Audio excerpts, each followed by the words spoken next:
We're doing Poltergeist today. Ooh, that's exciting. I've been waiting on this one. Yeah. So the word poltergeist comes from German folklore, basically. It's not really a I don't know how you would even say, like, it's not... Good start. Thanks. It just comes from, like, it just is stories. It's not really like it's a word that's made up out of stories, not a word that they've had. Okay. Does that make any sense? Yeah. This is the worst way to start, like, a definition, but translates to rumbling ghost or noisy spirit. I like that. So the Noisy actual ghost. the word is poltern and geist is ghost. Poltern is like noisy or rumbling or something like that. Okay, cool. This type of ghost that's responsible for physical disturbances such as loud noises, objects being moved, or even destroyed. Most claims of poltergeist activity, or like books and movies and fictional descriptions of poltergeists, show them being capable of pinching, biting, hitting, tripping people, pulling hair, all the stuff. Also depicted as capable of movement or levitation of people and objects, furniture, paintings, stuff like that. And obviously, like the noises, like knocking on doors, banging on cabinets, all that. But they also have like foul smells associated with them, and spontaneous fires, electrical issues like flickering lights, stuff turning on and off, like in the movies, like the baby toys turn on. Yeah. Have you ever had that since you had a baby? Like a baby toy turns on when you didn't expect it to? Kind of. Okay. Our little playhouse over there in the corner. Yeah. The door, if it's turned on, that door will swing open just because of the way it's like attached. Oh. And so you'll just be sitting there and it will eventually reach like the trigger point where it's open enough that it starts talking to you. Oh. So we've made sure to turn the switch off on that when she's not playing with it because it'll scare you to death when the door swings open and you just hear it start singing. Yeah, it was really scary the first time it happened. A lot of these poltergeist manifestations have been recorded in all kinds of cultures, really, like all over the world, a bunch of different countries. And the first recorded case, they say, dates back to the 1st century, which is later. Wow. But not right now. That's later. Skeptics explain poltergeists as kids playing tricks on adults. This is Country Roads Creeps. Almost got me. You almost got me.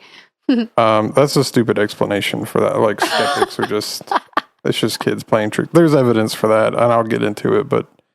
Evidence that it's kids playing tricks? Yeah. Maybe sometimes? Yeah, sometimes it is. Maybe not all the time. Not all the time. So, do you have any news? I don't think so, since we recorded the Moon-Eyed people. Re-recorded it not that long ago, and it hasn't been posted yet. I don't think anything significant has happened since then. Yeah, it hasn't been posted. You have some news? This leads, so what news? You're moving. Yeah, I'm moving. And that's why it hasn't been posted. So I've been getting all this stuff together. It really, it doesn't take that much to, do an episode.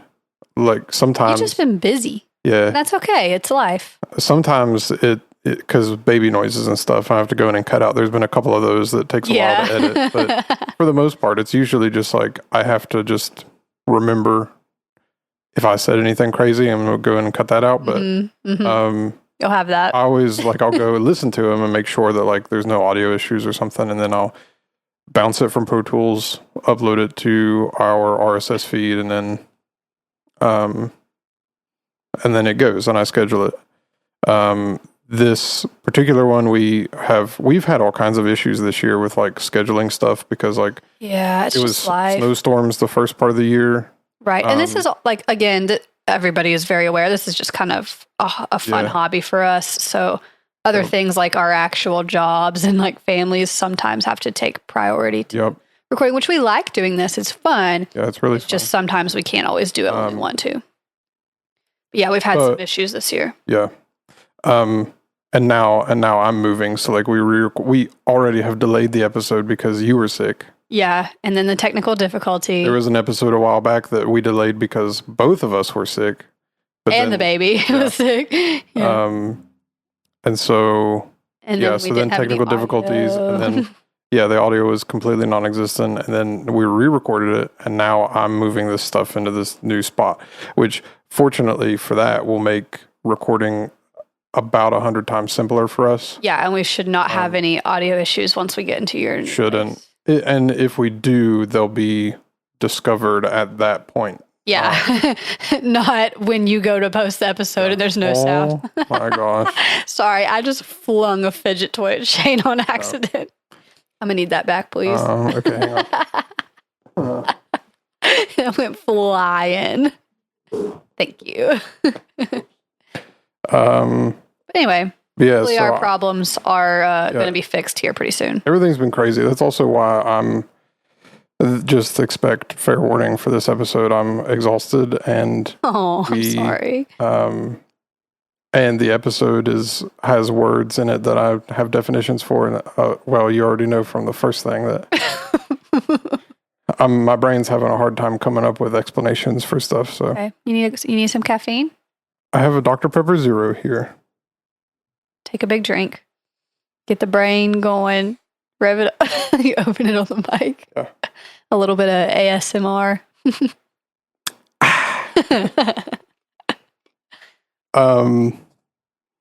Anyway, we actually, I should be so the good thing about scheduling this stuff is that like, I'll put the Moon Eyed people up. People won't know this until this episode comes out, but I'll put the Moon Eyed people up like this week. I'll schedule it. And then normal 2 weeks from now, I'll schedule this one, and then we'll be still back on track, and then I'll be moved into this new spot, and then we'll record from there.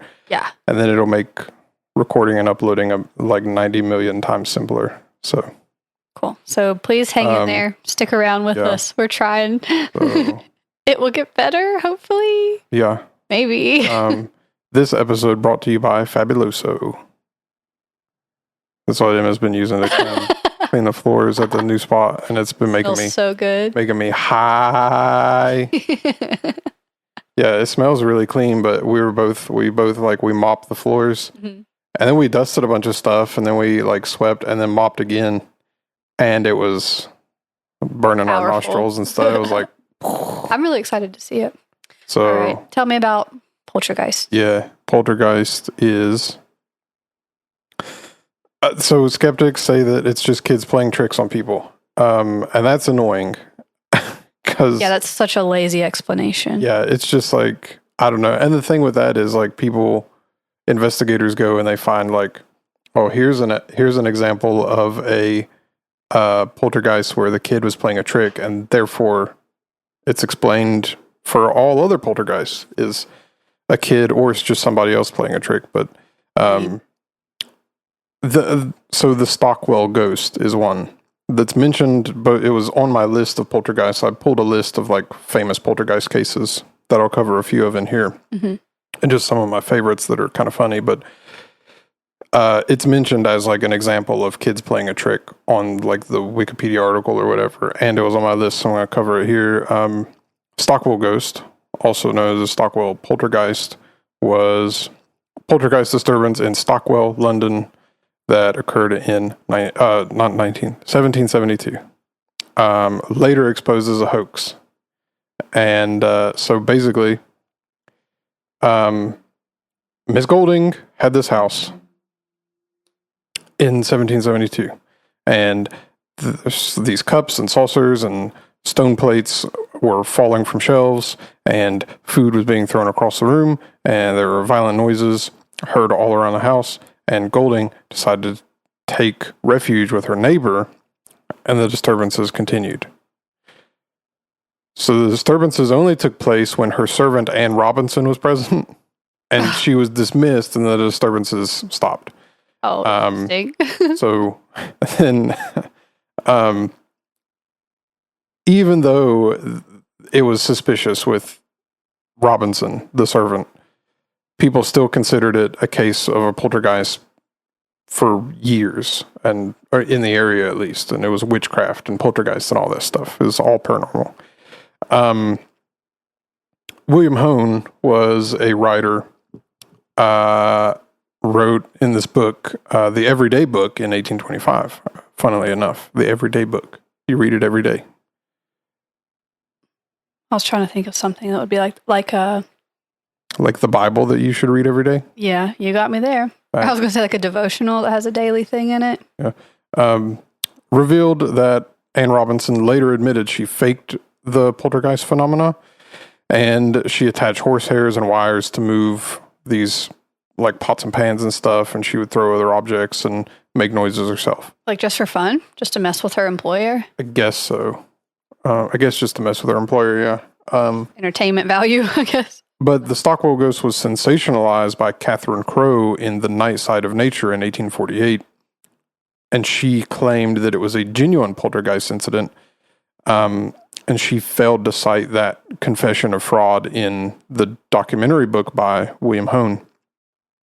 So that one was just a case of the servant playing tricks. There's another one called the Balakin House or Balakin House. That was on my list, and it was mentioned in this article right on this section of kids playing tricks. It was a Georgian estate, Georgia, I guess a Georgian style estate. So Georgian Europe, not Georgia peaches, American style. It was in Grantully, Perthshire, Scotland. Built in 1806. It was the site of this old manor house that was owned by the Stuart family since the 15th century, and it stands in the Balakin Wood, which is why it's called Balakin House. And it's subject of these ghost stories and stuff, so that's why we're covering it in the ghost story episode. So in 1834, Robert Stewart inherited the house, and he rented it to tenants while he served in the Indian Army.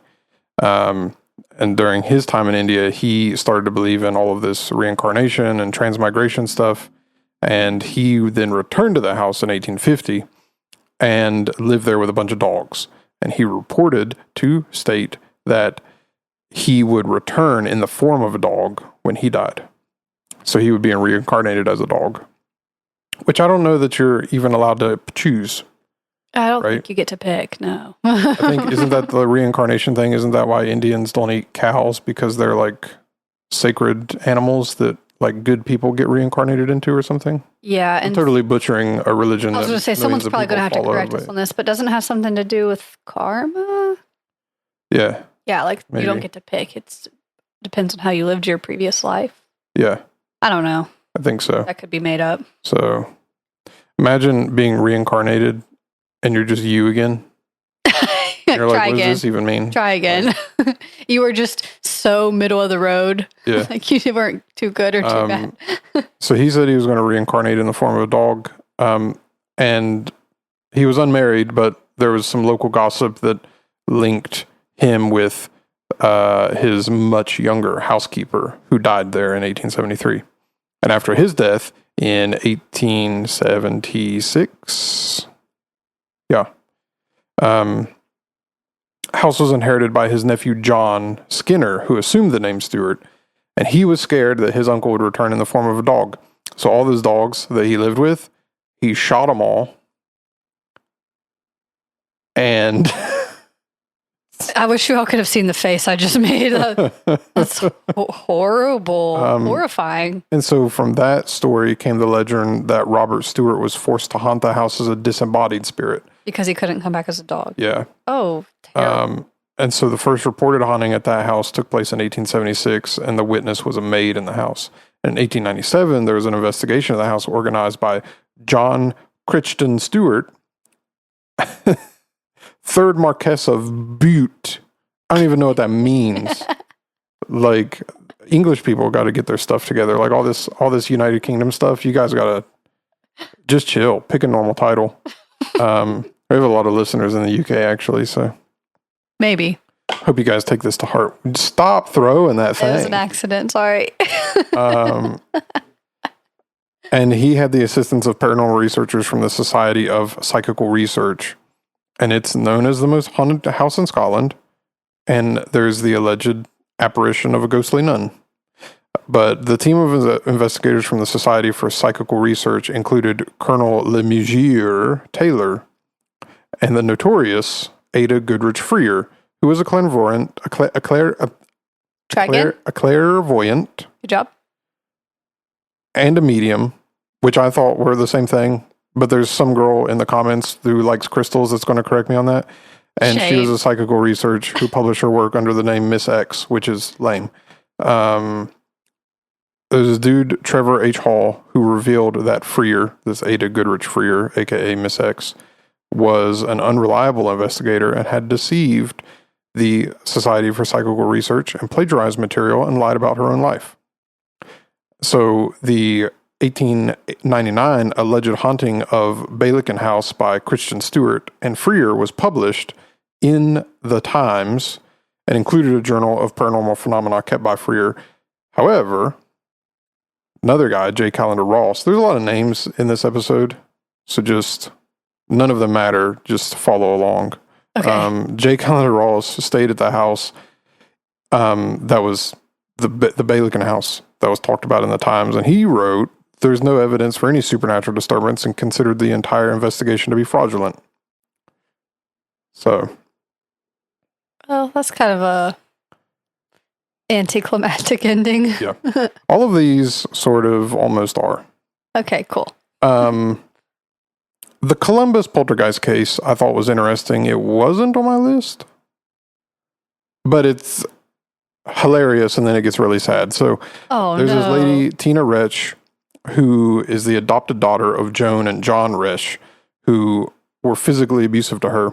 And the Reschs were well known in Columbus because they had helped foster care for children, 250 children prior to 1984.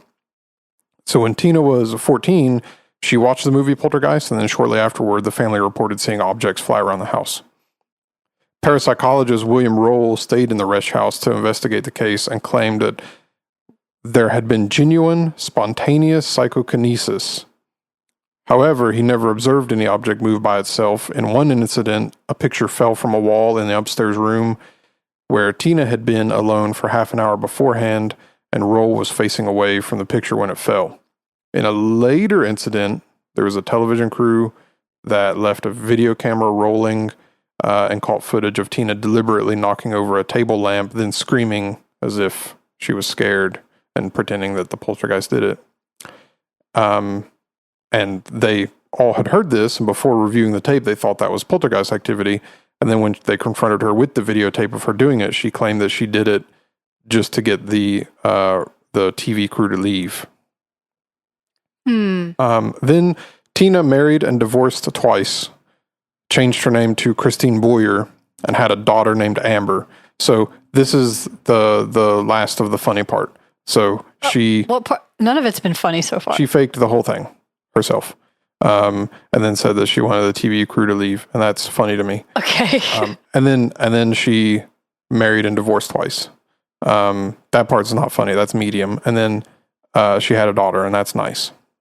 And now it's sad, so prepare. Okay. 1992, at the age of 3, her daughter Amber was found dead, suspected to have been beaten to death. Boyer and David Heron, her boyfriend of a few months, were arrested and tried for the murder of Amber. Tina was not present at the time of the death of her daughter, who had been left in Heron's care at the time. And the medical examiner at Heron's trial testified that the cause of Amber's death was blunt force trauma she received to the head, inflicted shortly before her death. And both Tina and Heron blamed each other for the injuries. Well, that's horrible. So I don't understand this case at all, really, because Tina, they said that she wasn't there at the time of the death. Yeah, so how is the person blaming her? But she was charged for aggravated battery. And in October 1994, rather than wanting to face trial and face the death penalty, she agreed to a plea bargain and negotiated with her attorney and the district attorney, Peter Skandalakis, and she entered an Alford plea. Do you know what that is? No, never heard of Alford that. plea, also known actually in West Virginia as a Kennedy plea, is a guilty plea where you maintain your innocence. I don't know how that makes any sense, but basically you say, I'll take the sentence to not have to go to trial, but I'm not admitting guilt. I'll take the sentence, but I'm not admitting guilt in any way, and I maintain my innocence. I wonder why it has two different names. Alfred plea and Kennedy plea. Not that that's important. I wonder. I think that's just what they call it in West Virginia, probably because there was a Kennedy at one point that did that. Or maybe it's a joke about the Kennedys. I don't know. Oh. So, I don't know. I mean, anyway. Yeah, that case doesn't really make any sense, and that's horribly sad. She received a life sentence plus 20 years with the possibility of parole. So that's sad. But I don't really understand the case at all, because if she wasn't there, then it would have been her boyfriend that did it. And then, yeah.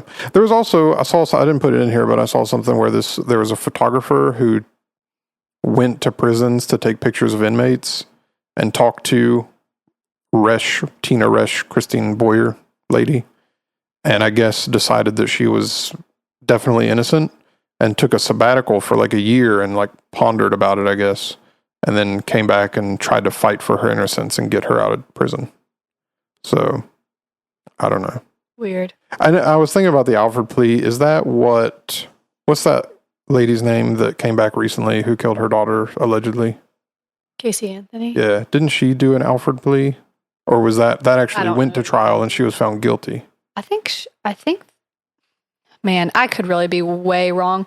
I think it went to trial and she was found not guilty by a jury. I think it was on trial, yeah.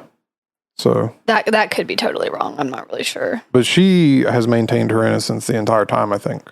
Has maintained that she didn't do it. Yeah. Said that her dad or something did it, I think. But anyway, it doesn't matter.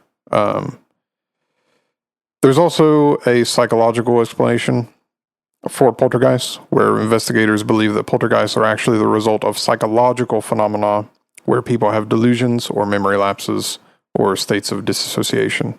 And that mentions the Caledonia Mills case that was also on my list. So this dude, Walter Franklin Prince, who was a research officer for the American Society for Psychical Research in 1922, concluded that mysterious fires and alleged poltergeist phenomena in Caledonia Mills, in the Caledonia Mills case, was because of psychological state of dissociation. So there's a community surrounding what they call the Mary Ellen Spook Farm, also known as the Fire Spook. It was alleged that the community experienced mysterious fires and poltergeist effects. Allegedly. Say what? What do you think? I haven't got to that part yet. So hang on, geez. Okay. Drew the attention of Arthur Conan Doyle. Do you know who that is? He wrote something. Sherlock Holmes. That's right. And so Arthur Conan Doyle actually showed up with a magnifying glass. Nuh-uh. And said, "I deduce," or whatever. I don't know. He didn't do that. I made that up. Anyway, this girl, Mary Ellen, her biological parents were John and Annie Duggan, or MacDonald. She was later adopted by Alexander and Janet MacDonald of Caledonia Mills. And so the research officer, Walter Franklin Prince, for the American Society of Psychical Research in 1922, investigated the Mary Ellen Spook Farm and concluded that mysterious fires were caused by Mary Ellen's dissociative states, and discovered inflammable liquid and noted the fires were undoubtedly set by human hands, judging by unmistakable signs left in the house. The burns are never found on the wallpaper higher than the reach of a person 5 feet tall, which is the height of the girl in the family, end quote. I think it's very scary that you can do something like that and have no memory of it, just because of the state of mind that you're in. Like, you just have no idea what you did. Yeah. That's really scary. I also wonder how many people do know that they did something and they're just saying that they were dissociative because... I'm sure that happens sometimes too, but I also think there's true cases where people don't know what they did. Yeah, exactly. I'm sure it goes both ways, which is scary and sad. But I mean, there would never be any way of telling, right? No, not really, I guess. You had a memory reader, and you could read a memory. We need different technology for that, I guess. That's actually a plot point in Cyberpunk 2077, the video game from 2020. A memory reader? Not a memory reader. You would need like an intention reader. So, well, no, but like they have a thing. They're called what do they call them? Brain dances, I think. Mm-hmm. And it's because you have these cybernetic enhancements on your body in 2077 or whatever, and so they put a chip in their brain and it records their memories, and like it records everything, like the amount of stress you have, your adrenaline. It records everything. And then somebody else can put that in their head and relive that memory as if they were there. That kind of reminds me of this Black Mirror episode. It wasn't exactly the same because I don't think it recorded like emotions and stuff, but there was an episode where everything that you saw and did was recorded and you could go back and rewatch it over and over.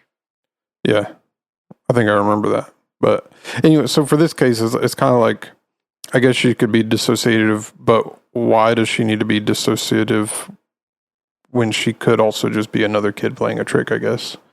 You would never know. Yeah.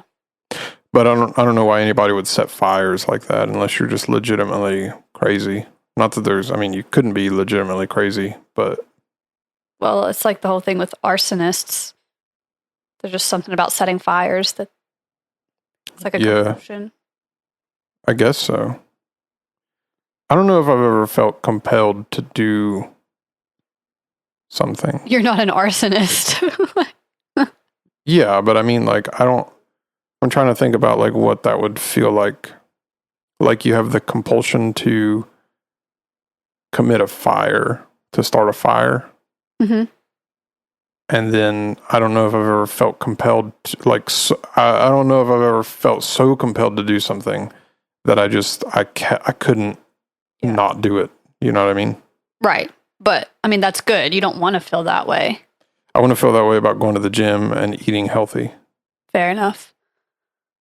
I want a compulsion to eat steak and eggs every day, and I don't. So No, I don't think you want a compulsion to do anything because then you're, like, not in control of yourself. That's a good point. Anyway, psychoanalyst Carl Gustav Jung was interested in the concept of poltergeists and just in general the occult. And he believed that his female cousin's trance states were responsible for a dining room table splitting in two and his later discovery of a broken bread knife. And he also believed that when a bookcase gave an explosive cracking sound during a meeting with Sigmund Freud in 1909, he correctly predicted that there would be a second sound, speculating that such phenomena were caused by the exteriorization of his subconscious mind. Sigmund Freud disagreed, concluded that there was a natural cause for the wood sounds, and it was caused by the bookcase contracting itself as it dried out. There could be unknown natural phenomena that cause poltergeist cases, like downdrafts from chimneys or wind from a window being strong enough to blow mirrors and pictures off the walls. Usually those are like, they're in the sense that like they're scientific. You can actually, you'd be able to test that. Yeah. That is believable. So, and there's been recorded cases of that. There was one in particular, like a downdraft from a chimney, where it was just odd wind current, where like the wind would blow, it would go down the chimney, come out, and like blow a mirror over in this one place. Yeah, that's believable. So, and it's possible that water running under a house could explain odd rumblings or movement in a structure. Now, there are actual paranormal something or other explanations that people believe. Historically, actual malicious spirits were blamed for what we call poltergeist activity. Objects moving or seeming like they're moving on their own will. according to Alan Kardec, the founder of Spiritism, Poltergeists, and the founder of Spiritism, and he studied these poltergeists and all these manifestation and stuff and disembodied spirits and all this stuff. He said that they are, the poltergeist spirits are disembodied spirits that are of low level, belonging to the 6th class of the 3rd order. The 6th class of the 3rd order. What does that mean? Basically, it's made up nonsense. Oh, okay. And I'm not saying that there can't be real spirits and stuff, but this whole hierarchy of spirits is just baloney. So that's just that's like a separate belief. Yeah, so this dude founded Spiritism, which is like the people who are like, who think that they're clairvoyants or that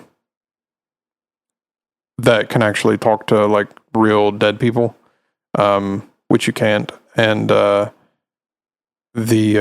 study of like these seance kind of things, and like the study of like different ghosts and spirits and all this stuff. And he basically gave them hierarchy and stuff, and it's just completely made up. Like there's no evidence for it. So it's just okay. Like you're being ridiculous. But I would like to give you my favorite poltergeist cases now. Okay. Starting with the first one. Are these fun or sad or both? Or just medium? They're some of them are fun.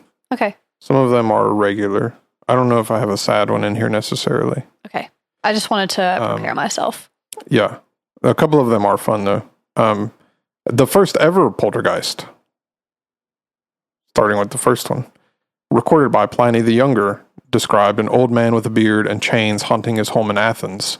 And that's where we get the image of ghosts rattling chains from. Oh, so you can't say that you listened to a Country Roads Creeps episode and you didn't learn anything, because nobody knew that. Everybody thought the chains came from the Scrooge McDuck cartoon. I was about to say, but no, that image comes from Pliny the Younger. So don't say you didn't learn anything, and none of you knew that. I know you didn't. Yeah, I've never heard that ever. So more you know. There's probably going to be somebody who's like, I'm actually writing my doctoral thesis on Pliny the Younger. Yeah. Like, okay, whatever. Nerd. Good for you if you already knew that. Anyway, next. I'm going to drink another sip of my Dr. Pepper. You need some brain juice. Up more words. Fuel it up. I'm having a real hard time reading today. I can tell you're tired. Yeah. That's okay. You're pushing through. You're doing great. This episode brought to you by Dr. Pepper Zero. They're going to be mad.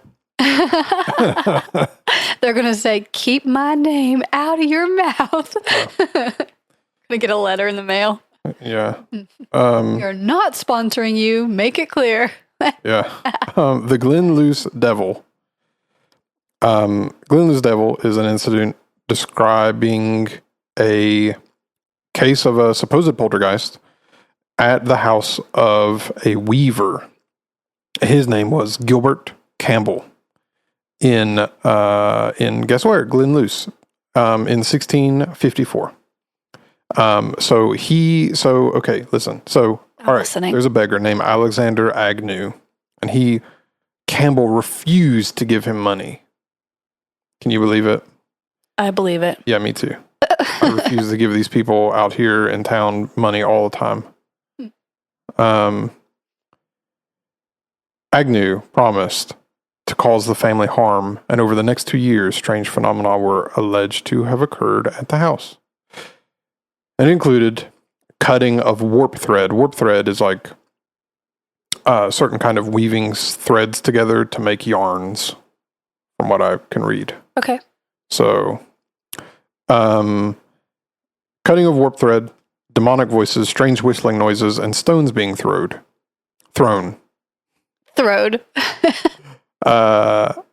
Poltergeist claims have been dismissed by researchers as a hoax. The story was given to this guy named George Sinclair by Campbell's son Thomas, who was I think a philosophy student at the time. George Sinclair was a Scottish mathematician, an engineer, and demonologist.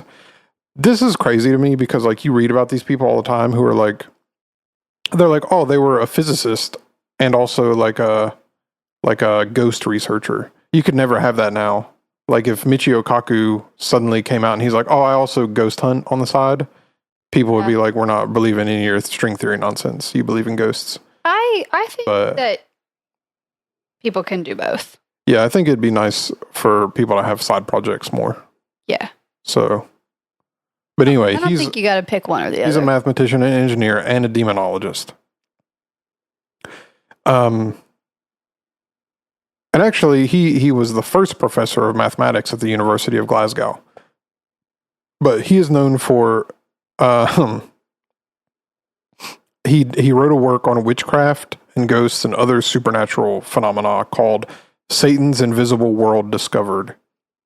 And he actually would write books in all three areas of his interest. He wrote a book on, I think it was like fluid dynamics or something, and wrote something on math, and then wrote something these books on the supernatural phenomena, which the one book talked about Glenlu's devil. But there's a historian, David Damrosch, who noted that Alexander Agnew commonly was called the Jock of Broad Scotland. And he was the first person in Scottish history to publicly deny the existence of God. And he was hanged at Dumfries for blasphemy on the 21st of May, 1656. Whoa. So, yeah. Crazy. That's intense. Yeah. There's never been a public execution in our lifetime, I don't think. Maybe. Not here. Not here, but I mean, like, I know that there's been like viewings, like you could go to a viewing for a time as to see like Lethal Injection or something. Oh, that actually may have happened. But what? No, I mean like a public hanging in the town square. No. Like that has never happened. I know like you can go to viewings and see people get lethal injection or whatever, but I think those are usually closed off to like people who are involved in a case or something. Yeah. But the like the public execution stuff where they're like, hey, we're like this guy, he gets the death penalty, we're gonna hang him. Or like, cowboys or something. Yeah. I don't know. It'd be a wild time to be like, you know what I'm saying? Like just go and like see people get got by the government. So crazy. Yeah. Wild times. Crazy that was ever a thing. Yeah. Actually insane. So, or like the medieval movies where they're like, okay, we're gonna, or like, well, not even medieval movies. Like they were doing this in the French Revolution where they had the guillotines and people would come watch people get their heads chopped off. Correct me if I'm wrong. I think the guillotine was still in use a lot more recently than people realize. Yeah. Like the last year it was used. Oh, like. It was like way more 90s, recent than you would think. I think. I can look it up while you're still telling your story if you want. Guillotine usage. I don't know how to spell that. Oh, there we go. I do. 1977. When that's like not as long ago as you think. Jandoubi, a Tunisian murderer, was guillotined in France. Execution took place at the Balmatz prison in Marseille. It was the official method of execution in France until the death penalty was abolished there in 1981. Yep. So, but during the French Revolution, the rumor was that they beheaded so many people with the use of guillotines that blood flowed like a river through the streets of France, through Paris. That's crazy. So, I don't know. I almost would want to, like, I would like to take a time machine back and just see, like, what people's actual reactions were. Like, were they, because all the movies are like, yeah, kill the monarchy people. Which, fair. Like, you can believe that, whatever. Assumedly, they were bad. But, yeah, it's a horrifying image. Here's a fun one. The drummer of Tedworth. The drummer of Tedworth is a case of a poltergeist manifestation in West County of England. Sorry, not West County, the West Country of England. Recorded by Joseph Glanville in his book Sadducismus Triumphatus in 1681. So in 1661, there was a landowner named John Mompesson And he owned this house in Tedworth and brought a lawsuit against an unlicensed vagrant drummer, William Drury. I don't know how you get licensed to play the drums. I don't why. That's hilarious. England has a weird thing about being like having licenses for everything. Like they have TV licenses. What does that mean? It means you have to have like a license from the government to have a cable subscription, I guess. You have to have a TV license there. Interesting. And pay them like a tax to watch TV or something. Well, I'm sure we do a lot of things here that are bizarre to people in England, so it goes both ways. Yeah, like brush our teeth. Anyway. Shane, cut that out. That's mean. That some of the stuff just completely overboard. Or like you see some of the weird like regulation stuff that they have, and it's like, why ever would like I'm glad we signed the Declaration of Independence. That's nuts. I mean, yeah, I'm glad for where we live, but I know there's things we do that are crazy to people in other countries. Nah. Anyway,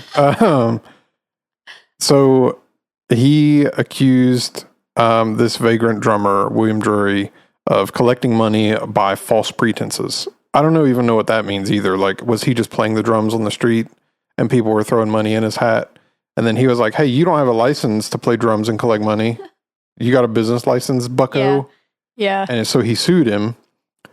And, oh my gosh. Sorry, I'm still not.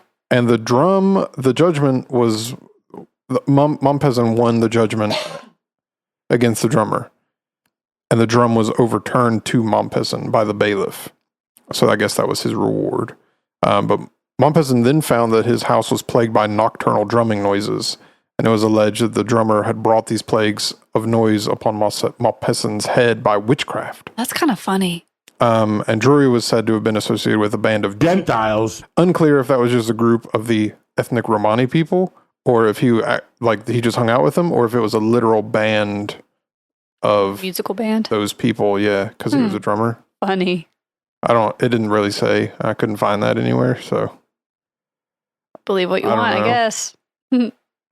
I don't know how many episodes. I remember we've talked about this like a few times now, but like I don't know where the word Gentiles comes from for the Romani people. But I know it's like it's not a nice thing to say to them. Yeah, I think it's kind of like a slur now towards them. I don't know if it's to that level, but it's like they don't want to be called that anymore. Yeah. I wouldn't want to be called that. No, you're just like quoting it in the context of the story. Yeah. Right? Yeah. So, like gypsum salt. Is that where that comes from? Throwback. Anyway, Glanville visited the house in 1663, and he claimed to hear strange scratching noises under the bed in the children's room. However, this other dude, Addington Bruce, who's mentioned in some other poltergeist stories, he's like a skeptic guy. Really quick, I looked up where it came from. According to the AI overview on Google, it says the word originated from the mistaken belief that the Romani people came from Egypt due to their appearance. The term is a shortened form of Egyptian. Oh. And it's like considered a derogatory and a racial slur by the Romani people now. Oh. The more you know. Learned 2 things on this podcast today. Yeah, nobody knew that either. I think people did know that one. Maybe they did. I don't know. We're Hicks, so we don't know nothing about slurs. We're educating ourselves. Yeah. We're both college-educated people that literally don't know anything about anything. Yeah. This dude, Addington Bruce, he's like a skeptic guy, which means that he's lame, and he argued that the phenomenon was fraudulently manufactured by Mompesson's own children, especially his oldest daughter. And it says a girl of 10. I don't know if that meant a girl whose age of 10 or if that is 10 girls and she's the oldest of them. Because I couldn't find that anywhere either. Could go either way. So maybe she is 10 and the oldest of them, and she's of 10 girls. Both. Every year they've been popping them out. Oh my gosh. Nuts. Anyway, so he wrote that the noises and movement of objects were reminiscent of pranks often occurred with like girls playing tricks on each other or on their parents, and they often occurred in the children's bedroom. And noted that Glanville guy passed only one night in the house, and of several experiences there's none that could be set to be caused by something that you couldn't explain by fraud. You know what I mean? Like a hoax. So anything that he experienced, you could just explain it by the kids did that. But one of the other funny things about this is on Christmas Day, 1667, Samuel Pepys, who was like an English writer or whatever, records in his diary that his wife, Elizabeth, read the story to him about this thing. And he said, quote, "A strange story of spirits and worth reading indeed." Okay. So, anyway, the Mackey haunting, or the Rarick poltergeist, according to a pamphlet first published by local minister Alexander Telfair in 1696, there's a farm called the Ringcroft of Stocking, inhabited by the family of a stonemason and a farmer, Andrew Mackey. And I don't know if it's Mackey or if it's Mackey, because it's capital M-A-C and then capital K-I-E, so Mackey maybe. Site of poltergeist. Go figure. Stones being thrown, cattle being moved, buildings set on fire, voices heard, family members beaten and dragged, and notes found written in blood. That's alarming. Alarming, yeah. Yeah. Throw a red flag up. Yeah. Telfair wrote that neighbors were hit by rocks, beaten by staves, and he had seen and felt a ghostly arm that quickly vanished. Interesting, but I don't know how cattle can be moved by poltergeists because they can just walk. So, like, what do you do? Like, you go to bed and you wake up and you're like, our cow's in a different spot. Poltergeist. Maybe it was like... Unless they saw them being levitated. Or it got into... I was going to say maybe a place that was fenced off that they shouldn't have been able to get into, but animals are crafty and can get places they shouldn't be anyway, so it doesn't necessarily... Yeah, maybe they saw it be picked up in the air. I don't know. The real reason I'm mentioning this one isn't even necessarily because of the activity, which the activity is interesting, but because of Telfair's pamphlet title. And it's oddly capitalized, like how Mr. Crockett talks in Fairly Odd Parents. That's so funny. And so I'm going to read it to you. I'm going to read you his pamphlet title. Okay, I'm excited. Telfair's pamphlet was entitled "A True Relation of an Apparition, Expressions, and Actings of a Spirit which infested the house of Andrew Mackey in Ringcroft of Stocking on the parish of Rarick in the stewartry of Kirkenbergers in Scotland, by Alexander Telfair, minister of the parish, and attested by many other persons who are also eye and ear witnesses." That's the end of the title. Is lengthy. Shorten it down, buddy. Yeah, that's he was writing a 500-word essay. Trying to hit the word count. I hit the word count. A bit lengthy there. It was published by an Edinburgh printer in 1696 and sold at the shop of George Mossman. And Telfair ascribed the activity to a violently noisy spirit, and in modern times, it's been referred to as the Ringcroft poltergeist or the Rarick poltergeist or the Mackey poltergeist. Here's a fun one that I mentioned in the Wizard Clip episode, which was like the truest ghost story ever told. Which I still kind of believe that, judging by everything else that I've read on Poltergeist now.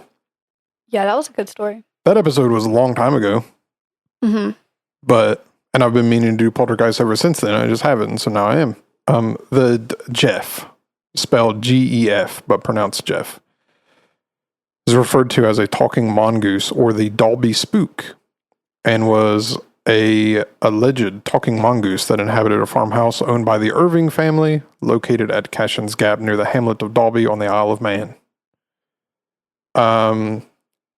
Had a bunch of coverage by tabloids in Britain in the 1930s. The Irvings claimed that the attention of the Irvings claims garnered the attention of parapsychologists and ghost hunters. Pardon me. I just punched Hannah's foot. It's okay. They are, they basically just investigated the thing and they're like, hey, we don't know if this is true or not. But the Irving family says that it's totally true. They didn't make anything up, but these investigators say it might be ventriloquism. They say the mongoose, the talking mongoose, is ventriloquism. In September 1931, the Irving family claimed that they heard persistent scratching, rustling, and vocal noises behind their farmhouse's wooden wall panels that resembled a ferret, a dog, or a baby. I don't know how you, mistake. Maybe a ferret and a dog. 3 pretty different noises. But a baby, I don't know that you would, yeah. I don't know. Sometimes my daughter sounds like a dinosaur. Today on my way here. Oh, cute. Yeah. That's neat. Wait, anyway. You saw it out in the day? Uh-huh. That's less cute. Yeah. Why? Rabid. Oh, it is? Maybe. Yeah. I don't think you're supposed to see foxes during the day. Huh. Maybe not. Maybe if it was a pet. I don't know. Are foxes nocturnal? I think mostly, maybe. I think they come out in the day. Anyway. I saw it was running across the road. I was worried it was going to hit. Oh. So, anyway. According to the Irvings, a creature named Jeff introduced itself and told them it was a mongoose born in New Delhi, India in 1852. And according to Voire, one of the daughters, Jeff was the size of a small rat with yellowish fur and a large bushy tail.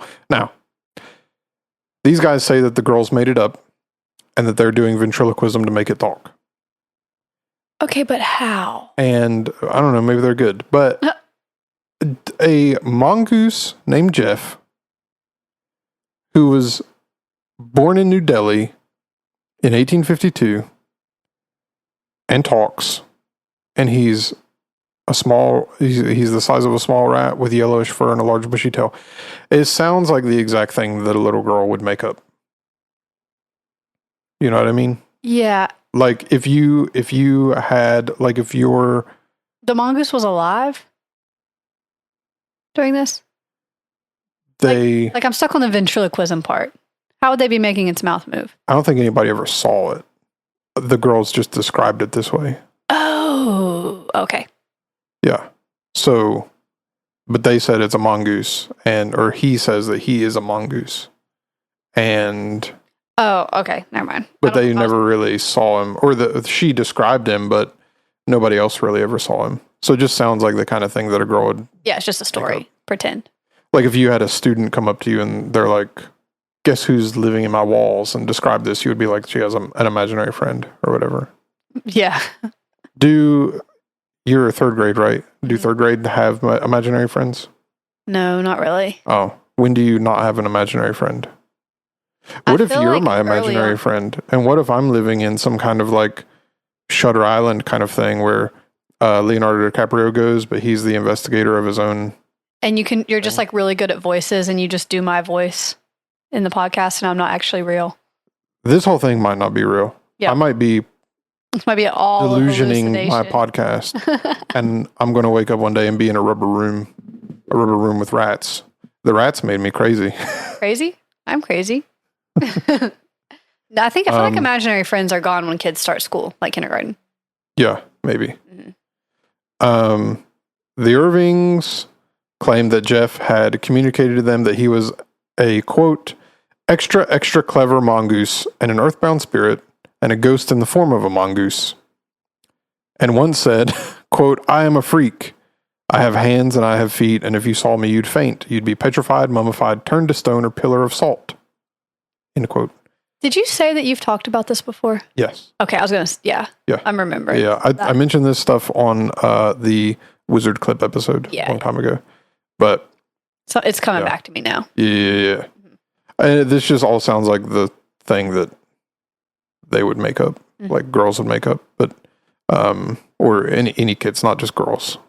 A boy can make this up too. Boys can do anything that girls can do. whatever. I don't know. The Irvings made a bunch of different claims about Jeff. He supposedly guarded their house and informed them of guests approaching or any unfamiliar dogs. And if somebody forgot to put out the fire at night, he would go down and stop the stove. And he would wake people up when they overslept. And if mice got in the house, he would take the job of a cat, and he would go chase the rats off, but he didn't want to kill them. So he's very nice and helpful. Which sounds like what a girl would say. Like if she's like, oh, he chases rats out, but he said that he doesn't want to kill them because that's too sad. I mean, fair. Like, yeah. That sounds, as soon as I read that, I was like, a 10-year-old came up with this. Like a 10-year-old girl. Yeah. Emma came up with this. She would Emma hates animals being dyed. Being dyed. Yeah. So. Good talking. Yeah. I told you, I'm moving into this. No, it's okay. Now. You're doing it. Yeah, I agree with you. That just sounds like they're pretending they're playing a game. The Irvings gave Jeff biscuits, chocolates, bananas, and left food for him in saucers suspended from the ceiling, and he took when he thought nobody was watching.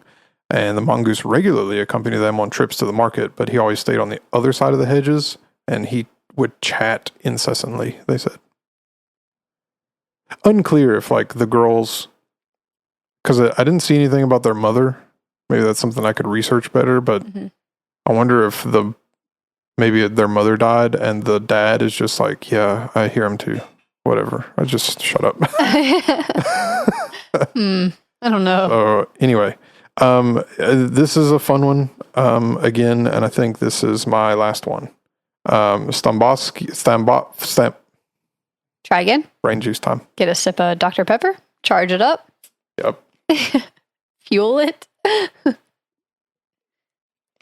And we're back. Stambovsky versus Ackley. Good job. Commonly known as the Ghostbusters ruling, is a case in the New York Supreme Court Appellate Division. The court that there's a case involving this house being sold. And it was advertised as haunted by ghosts. And for legal reasons was considered legally haunted. Legally? Yeah, so I'll get into it. So That's basically, cool. Ackley, the owner of the house, experienced poltergeist activities all the time, reported them to a bunch of different publications like Reader's Digest, and they printed them 3 different times throughout the years. Later was selling the house, made the realty company disclose the house as haunted to the buyer, Stambovsky. And he laughed and said that they'll have to call in the Ghostbusters. Then after signing the contracts and paying the down payment, Stambovsky said that he was never informed of the haunting. Even though Ackley said, you need to disclose it to the buyer because it is haunted. And it's been published as haunted. And so anyway, he says he never heard about it, even though he was.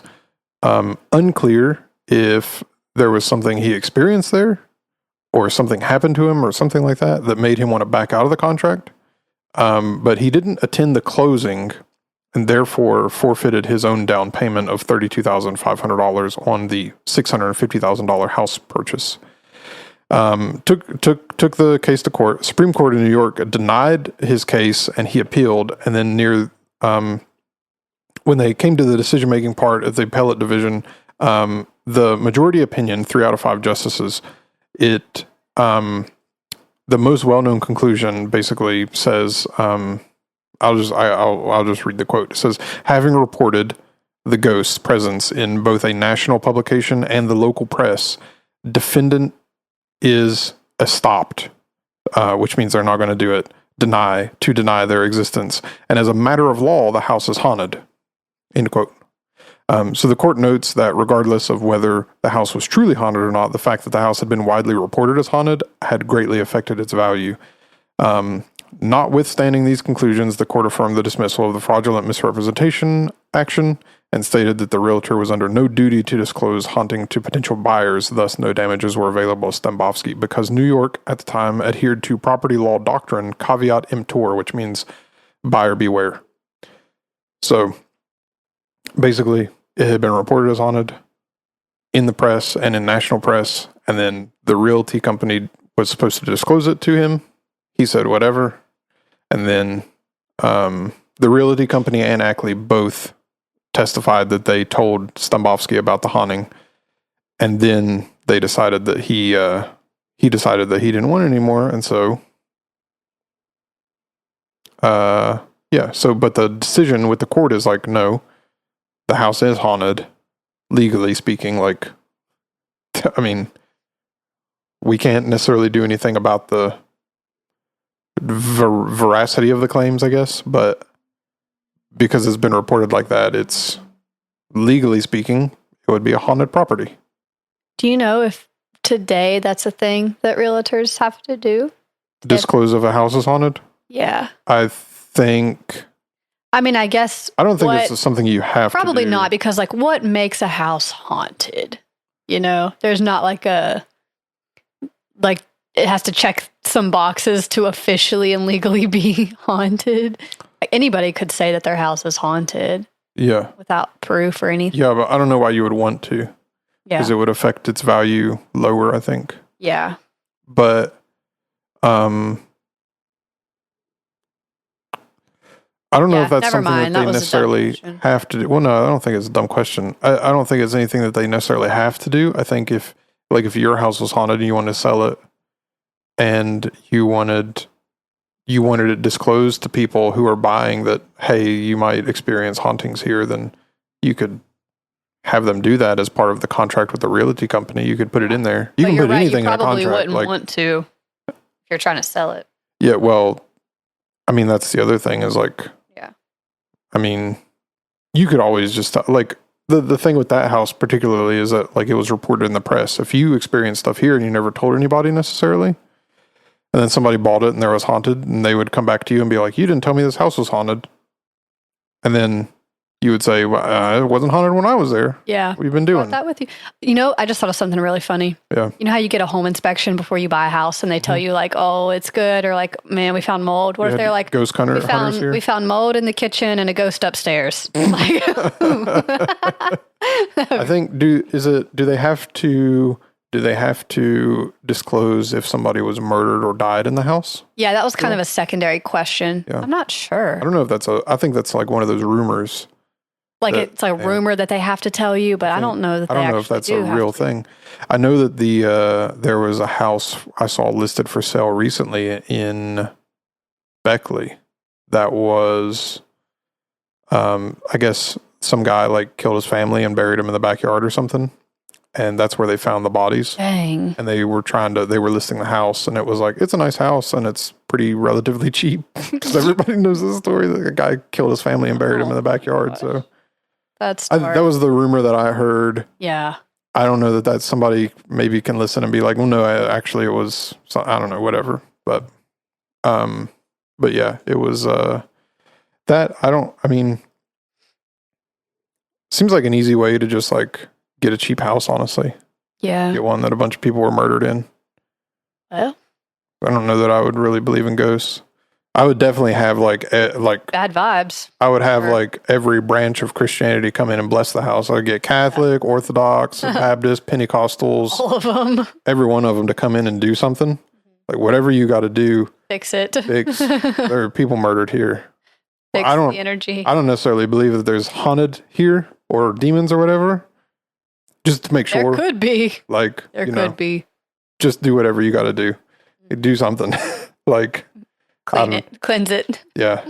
And I would be there the entire time, like just in case, like those movies where like the Catholic priest shows up and then the crosses turn upside down. I'd be like, how about that? Okay, so that's verification that something. Mm-hmm. Fix it, dog. He doesn't like you. You and your white collar and your rosary. Mm-hmm. Yeah. That would be terrifying. Can you imagine that actually happening for real? I'd be out of there running. Also be a good way to verify which denomination is the good one.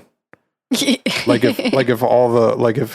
Baptist and I don't know, I'm not saying anything about any denominations, but I'm saying like if Baptist and like Methodist and Pentecostals and non-denominationals came in and something, and then you had a gang of Jehovah's Witnesses come in and like nothing happened, and then like a Catholic came in and the crosses started turning upside down and the pots started rattling, you'd be like, I guess I'm converting. I don't know. Like, do your thing.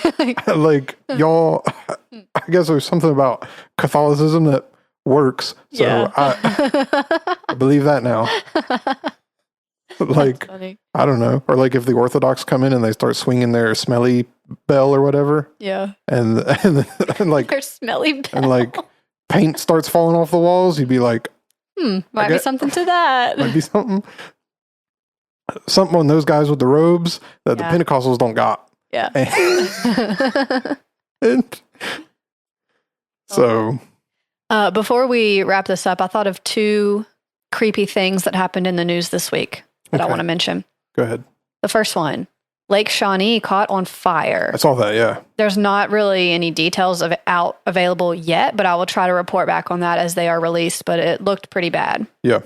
Lake Shawnee, I talked about early on in this podcast. It's an abandoned amusement park here in West Virginia, super haunted, caught on fire badly over the weekend. So I'll try to bring some details to that as they are made known. I wondered about that. I was wondering if it was like a malicious thing or if it was just something happened. Yeah, because I mean, I wonder too if somebody did it or we have had some pretty intense thunder and lightning storms over the past week. So it could have been like a lightning bolt or something. I don't know. I saw on a few years ago, Irish Mountain Catholic Church. That's like a antique, old, like ancient from their headstones there from like early 1800s, maybe late 1700s, like old church that has been there for forever. And when I was a kid, the rumor was that they only had church there. They only had a mass there like once a month, and then it switched to like only holidays or something. And then it was, I don't think they used it at all anymore. And then some kids a few years ago set fire to it, like a year or 2 ago, I think it was. That's so sad. And they were tried and stuff, I think, but as they should be. They were like middle school kids or high school kids or something, like terrible, just dummies. But so I'm hoping it's not something like that. But that was just nature, maybe. There have been some local-ish kind of like vandalism things happen in the last couple of years. Mm-hmm. Somebody took took sledgehammers to like headstones and stuff at one of these big cemeteries in town. And that's just awful. There's no reason for any of that. The other creepy thing that I saw on the news, did you read about that bison in Yellowstone? No. It just walked into a hot spring and killed itself. Huh? A bison just walked into a hot spring and died. Walked into explain. What more do you need there? What, like a hot spring, like...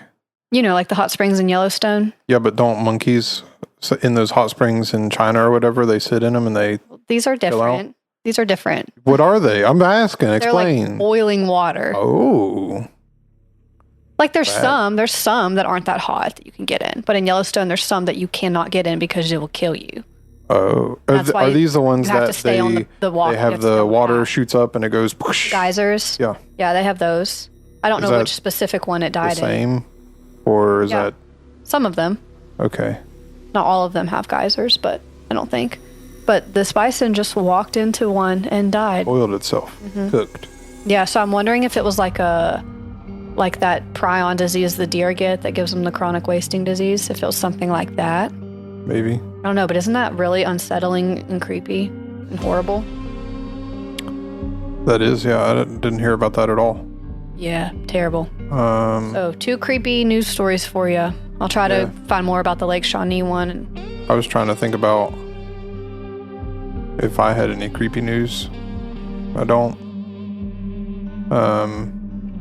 Maybe next time. Maybe, I hope not. I hope all the good news happens. Yeah. I hope I don't know, next episode, like here in a couple weeks when we record another one, I'll be like, oh, we signed a 7-year peace treaty in Israel. That'd be amazing. That would be creepy. Yeah. Like, okay, we got... Oh, yeah, that actually... Okay, yeah, I just realized what that would mean. Never mind. Well, a lot of people think we're heading that way, so... Yeah. So... Guess we'll find out. I mean, we're not heading away from it. Yeah, so, that's the truth. I mean, time only goes forward. So, Gotta happen at some point. Yeah. Be neat. Anyway, So I think the baby's awake, so probably better wrap this up. anyway, thanks for listening to the Poltergeist episode.